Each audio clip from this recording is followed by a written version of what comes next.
साहिबे अनवर सरवरे कायनात ज़ाहरा ज़हूर हाजरा हजूर सर्व कला भरपूर दसाही पातशाहों के आत्मिक स्वरूप साहिब श्री गुरु ग्रंथ साहिब महाराज जी पावन पवित्र हजूरी अंदर सुभायमान सतगुरु की साजिश वाली साध संगत जी बड़े ही बड़भागी हैं जो साहिबां दे पावन पवित्र निकी गोद अंदर जुड़ बैठण दा सुभागा समा प्राप्त होया है। जपजी साहिब जी की लड़ीवार विचार विच 17वीं पौड़ी तक आपां विचार सरवण कर चुके हैं। अज सतगुरु जी की रहमत सदका 18वीं पौड़ी की विचार आप जी के नाल साझी करन जा रहे हैं। अज की पावन विचार आरंभ करने तो पहला समूह संगत एक बारी फिर दोबारा अपनी रचना कविता करो जी। आखो सतनाम श्री वाहेगुरु असंख मूरख अंधकोर साहिब श्री गुरु नानक साहिब महाराज समझाना करें उस करतार की कैसी खेड़ है। उस मालिक की रचना दे विच असंख्या ही जपी ने 17वीं पौड़ी दे विच विचार करके आए हैं। एक पक्ष वो भी है जिसके विच असंख्या ही जपी ने असंख्या ही तपी ने असंख्या ही उस मालिक को प्यार करने वाले ने असंख्या ही पूजा पाठ करने वाले ने ग्रंथों का पाठ करने वाले ने जोगी हैं उदासी ने सूरमे ने जोड़े अपने मुँह से सट खाते हैं असंख्या ही बंदगी करने वाले ने दूजे पासे ऐसे भी अणगिणत लोग हैं असंख मूरख अंध घोर असंख्या ही उस अकाल पुरख वाहिगुरू के करतार की कुदरत के मूर्ख ने महामूर्ख हैं जो अकाल पुरख वाहिगुरू की कदे कदे बंदगी नहीं करते उसकी कदे सिफत सलाह नहीं करते कदे सच दे नाल प्यार नहीं करते। कौन ने मूर्ख साहिब जी वचन कर रहे हैं सो मूर्ख जो आप ना पछाणे साच ना धरै प्यार सो मूर्ख मूर्ख वो है सो मूर्ख जो आप ना पछाणे जिसनों अपने आप की पछाण नहीं साच ना धरै प्यार जिसने कदे सच नाल प्यार नहीं किया सच नूं हिरदे धारण नहीं किया सच ते कदे पहरा नहीं दिता हमेशा झूठ ही बोलिया। ऐसे अनेक ही मूर्ख ने साहिब जी के अगे वचन ने गुरु नानक साहिब महाराज वचन कर रहे हैं मूर्ख के क्या लक्षण है क्या मूर्ख का करना मूर्ख के लक्षण की है और की काम करता है मूर्ख के क्या लक्षण है क्या मूर्ख का करना मूर्ख जे मुग्ध है अहंकारी करना वो हमेशा ही अहंकार के ईगो के जीवते वो अहंकारी मनुख महामूर्ख ने मूर्ख तो भाव है मुंह रख के बोलना दूजिया को खुश करने वास्ते केवल अपना मुंह ही अगे रखा है केवल शरीर ही अगे रखा है कभी उस हृदय की सच को धारण नहीं किया। मूर्ख के आखिरी जिहड़े अर्थ ने मुंह रख के बोलना जिवें गुर इतिहास के जिक्र आता है गुरु हर राय साहब जी के साहिबजादे सुपुत्र बाबा राम राय जदों दिल्ली आए ने औरंगजेब के दरबार के औरंगजेब ने पूछा तुहाडी बाणी च लिखिया है मिट्टी मुसलमान की पेड़े पई घुमियार तो उस बादशाह को खुश करने वास्ते साहिब श्री गुरु नानक साहिब महाराज की पावन बाणी तो क्या वही बदल दी कहने लगे नहीं उससे लिखा है मिट्टी बेईमान की पेड़े पई घुमियार केवल मुंह ही रख के बोले सच को धारण ही नहीं किया। जो गुरु साहिब जी चलता, जिस पासे मुँह है उसे पासे ही चलाता है, क्योंकि मुँह रख के मोड़िया। गुरु घर दे विच इहो जे इंसान दे लिए कोई स्थान नहीं, कोई थान नहीं। साहिब जी के पावन वचन ने बख्शिश कर रहे हैं, मूर्ख सियाणा एक है, एक जोत दोए नाम। असल में मूर्ख ते सियाणा एको ही ने। मूर्ख सियाणा एक है, एक जोत दोए नाम। पर मूर्खा सिर मूर्ख है, जे मन्ने नाही नाम। मूर्खा सिर मूर्ख है, ओ मनुख महामूर्ख है, जे मन्ने नाही नाम।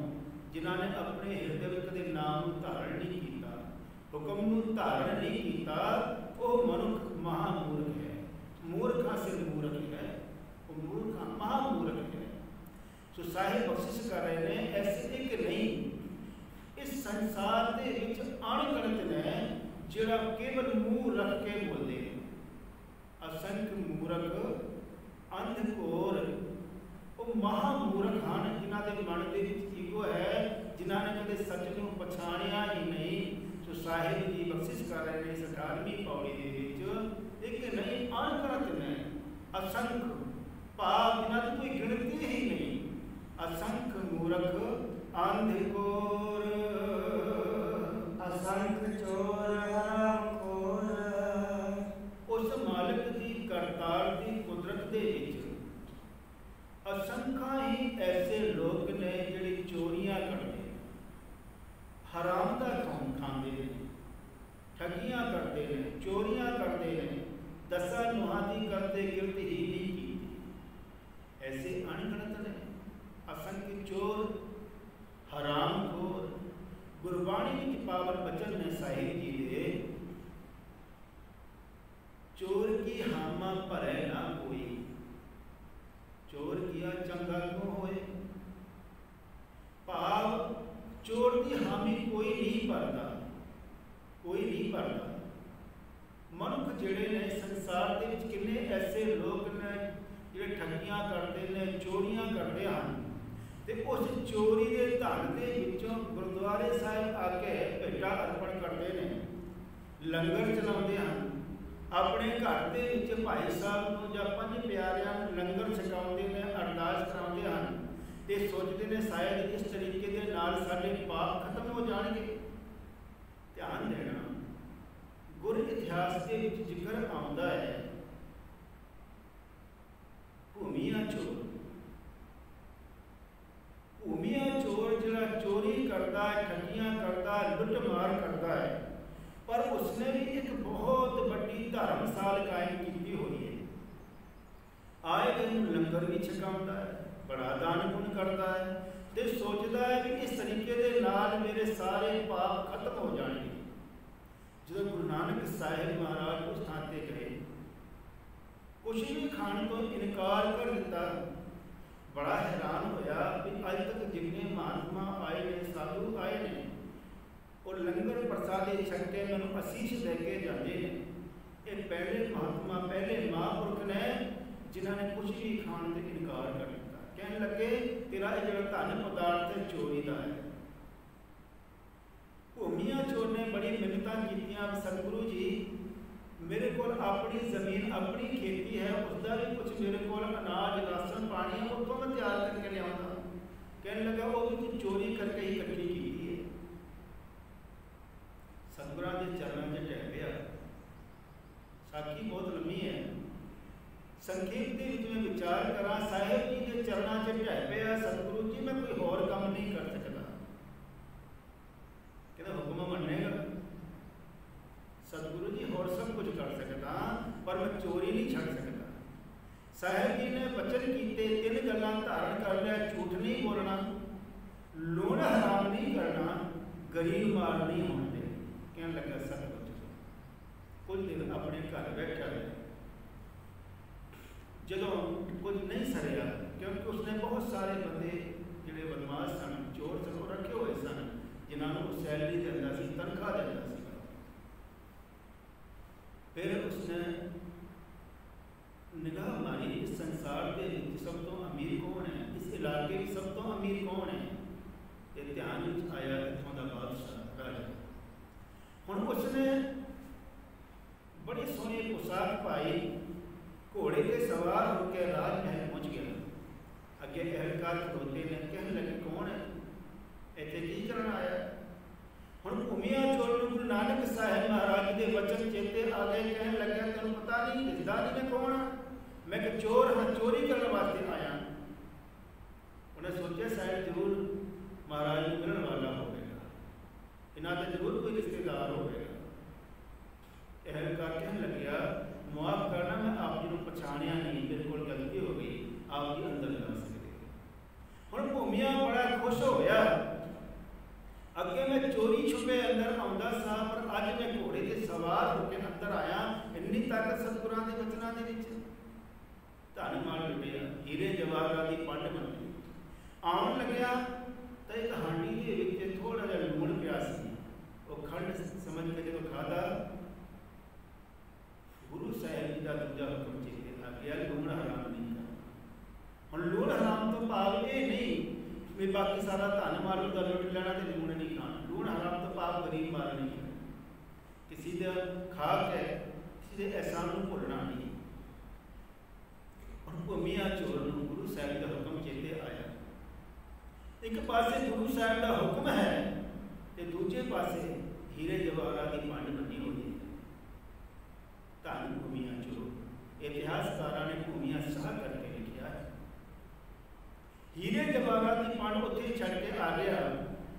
जो सवेर हुई, जिवें अज भी किसी के घर से चोरी हो जाए ना, तो सकते बिना पुलिस वाले पता नहीं किन्नियां फड़ के ले जाते, कुटमार करते हैं, कबूल कराते हैं कोई चोरी तुसीं कीती है। उत्थे भी इसी तरह होने लगे। भूमिया चोर ने सोचा, भूमिया दो हुक्मां दी कमाई की है, चोरी तू की, लूण तू खाता है, ते गरीबां ते भी मार पै गई। चला गया राजे के दरबार दे विच, राजा ने इन्हां नूं छड्ड दे, चोरी मैं की है। बादशाह बड़ा हैरान होया। उन्हें सारा वृतांत दस्या भी मैं चोर जरूर हाँ, पर किसी का सिख भी हाँ। पुछ लो अपने एहलकार को, राती में आया सी, मैंने दस्या मैं चोर हाँ, चोरी करना आया। मेरे गुरु का हुक्म है झूठ नहीं बोलना, लूण हराम नहीं करना, गरीब मार नहीं होने देनी। मैं झूठ भी नहीं बोलिया, तेरा लूण खाता है, इस करके हम इस घर के कदे लूण हरामी नहीं कर सकता। ते तीजा हुक्म मेरे सतगुरां दा, गरीब मार नहीं होने देनी। इन्हां गरीबां ते अत्याचार हो रहा है, इस करके मैं आया। बादशाह बड़ा खुश होया और उस भूमिया अपने राज दरबार का उस खजाने का मालिक ना दिता। धन भूमिया चोर। उस दिन तो भूमिया ने फिर नेक कमाई करनी शुरू कर दी, चोरी छड़ दी, चोरी को छड़ दिता। और संसार में किन्ने ऐसे लोग ने गुरु का हुक्म सुनते हैं, असी सतगुरां दे हुक्म नूं कितनी वारी सुनिया है, पर मन के अंदर जी चोरी की भावना खत्म नहीं हुई। धन भूमिया चोर। किन्ने ऐसे लोग ने, चोरी सिर्फ धन की नहीं, चोरी ज्ञान की भी है, चोरी रूप की भी है, किताब किसी की है, नाम अपना लिख दिता, गीत किसी का है, नाम अपना लिख दिता, ये भी एक चोरी है। उसके गीत अपना नाम, उसके नाम उसके गीत के थले नाम अपना लिख दिता, ये भी एक चोरी है। एक प्रकार की नहीं, किन्ने तरह की चोरी। जिहड़ा फड़िया गया वो चोर है। किन्ने ऐसे ने जिहड़े फड़े नहीं जाते, उन्होंने कई ने ऐसे ने जिन्होंने मौका नहीं दिता। ये साहिब भी बख्शिश कर रहे हैं, असंख्य चोर इस संसार के विच अणगिणत चोर ने। गुरु घर के चोरी का धन परवान नहीं, गुरु घर के दसा नुआ की गलत ही परवान है। तो साहिब भी बख्शिश कर रहे हैं, असंख्य चोर हराम खोर। असंख्या चोर ने जिहड़ा दूजियां धन लुट के, माल लुट के हराम दा खांदे हन। असंख्य अमर कर जाए जोर। अमर आकृति में हुक्म, अमर उस अमर तो भाव कदे ना मरण वाला, जिहड़ा कदे जिसकी कदे मौत नहीं इतने अमर तो भाव है हुक्म। साहिब की बख्शिश कर रहे हैं, कितने ऐसे लोग ने जिहड़े इस संसार से अपना हुक्म चलाते। हर मन को हुक्म ही बनना चाहता है, सोचता है संसार से मेरा ही हुक्म चलना चाहिए। ये संसार से नहीं तो घट्टो घट एक कंट्री से मेरा हुक्म हो, इतने भी बस नहीं। एक राज के लोग तो मेरा हुक्म मनन, इतने भी बस नहीं। सोचता पूरा पिंड मेरा हुक्म मनना, ये इतने भी बस नहीं। पर सोचता है भाई मेरा परिवार वाले के घट घट मेरा हुक्म मनन। ये परिवार के भी नहीं मनते तो सोचता है कि मेरी घर वाली के घट घट मेरा हुक्म मनना। हर एक मनुख इस संसार के विच हुक्मी बनना चाहता है, मेरा हुक्म चलना चाहिए है, सारे मेरे आके लगन, जो मैं आखदा सारा को ही करन। कितने ही संसार में ऐसे ने असंख्य अमर कर जाहे जोर, जो दूजियां ने धक्का करते हैं, जोर करते हैं। असंख्य अमर कर जाहे जोर, असंख्य गलवड़ हत्या कमाहे। किन्ने ऐसे उस करतार की कुदरत के विच ने जिहड़े दूजियां का गला वढ़ के हत्या करके कमाई करके खाते।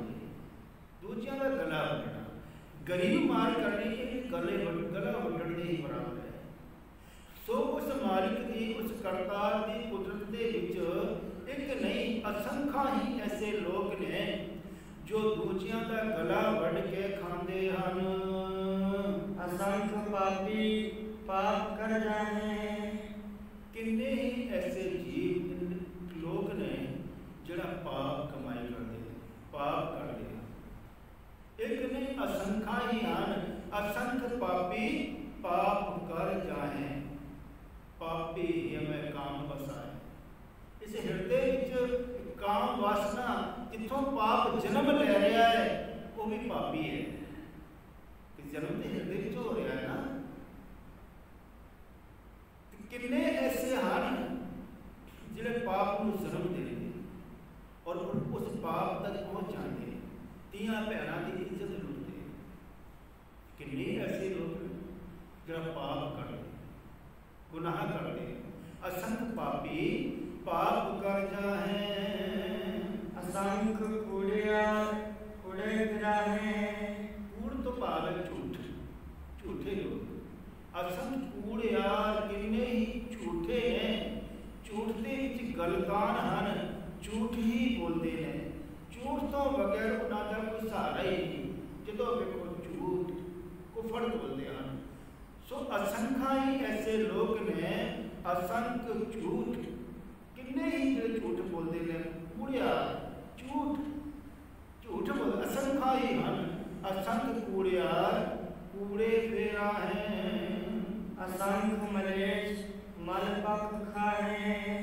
उस मालिक की करतार की कुदरत के विच किन्ने ऐसे जीव ने, किन्ने ऐसे लोग हैं जो मल पक गंद मंद खाते। किन्ने ही हैं जो इस संसार के विच विचरते हैं तो केवल गंद मंद ही खाते। उन्होंने पता ही नहीं, सोच ही नहीं की खाना है तो की नहीं खाना। किन्ने ही हैं असंख्य मलेच्छ मल पक खाए। असंख्य निंदक सिर करें पार। असंख्य ही निंदक ने जो दूजियां की निंदा कर करके, चुगली कर करके अपने सिर पे भार ਵਧਾਈ ਜਾਂਦੇ। भगत कबीर साहब जी के बड़े सोहने वाक ने, निंदो निंदो मोको लोग निंदो, निंदा जन को खरी प्यारी, निंदा बाप निंदा महतारी। निंदो अखीर में वचन कर रहे हैं, निंदा करे सो हमरा भी, तो मेरा मित्र है, वो मेरा मित्र है। क्योंकि निंदक डूबे, निंदक जिहड़े ने वो डूब जाते हैं। सो असंख्य ही ऐसे हैं जिहड़े दूजियां की निंदा करके, चुगली करके ही खाते हैं। उन्होंने बड़ा रस आता है निंदा करने, बड़ा स्वाद आता है। तो किन्ने ही संसार में ऐसे लोग ने जो निंदा करके, चुगली करके, ते निंदा कर करके अपने सिर ते भार ਵਧਾਈ ਜਾਂਦੇ ਹਨ। नानक नीच कहे विचार। साहिब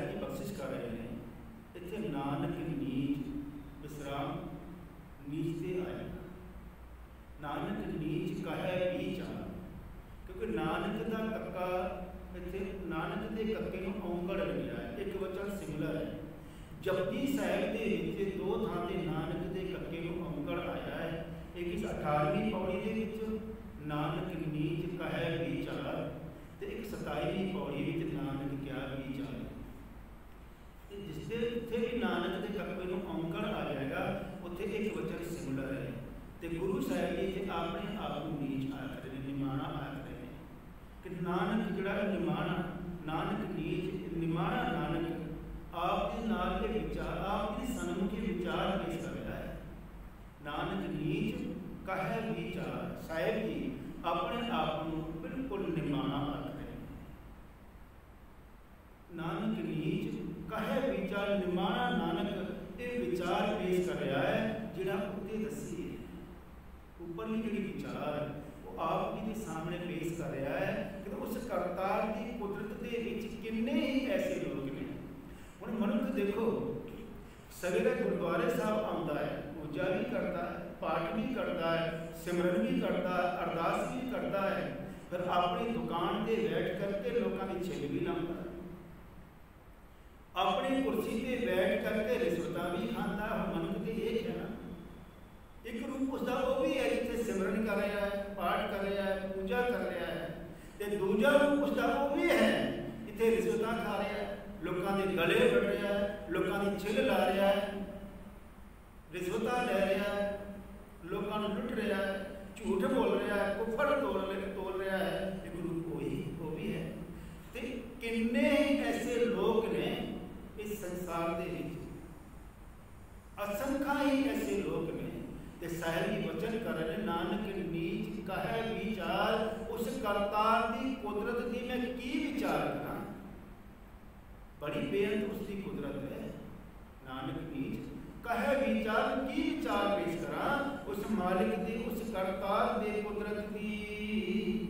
वाया न जावा एक बार, मेरी तो इन्नी समर्था भी नहीं कि मैं उस मालिक ते अकाल पुरख वाहिगुरू ते एक वारी भी सदके जावां।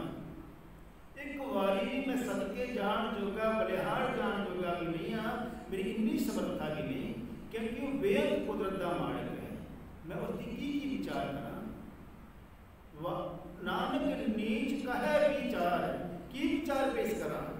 वारे न जावा एक बार, मेरी इन्नी समर्था भी नहीं कि मैं उससे एक बारी बलिहार जावा, सदके जावा जी। जो तुझ भावै साई पलिकार, जेड़ा काम उस मालिक को चंगा लगता है वही काम भला है।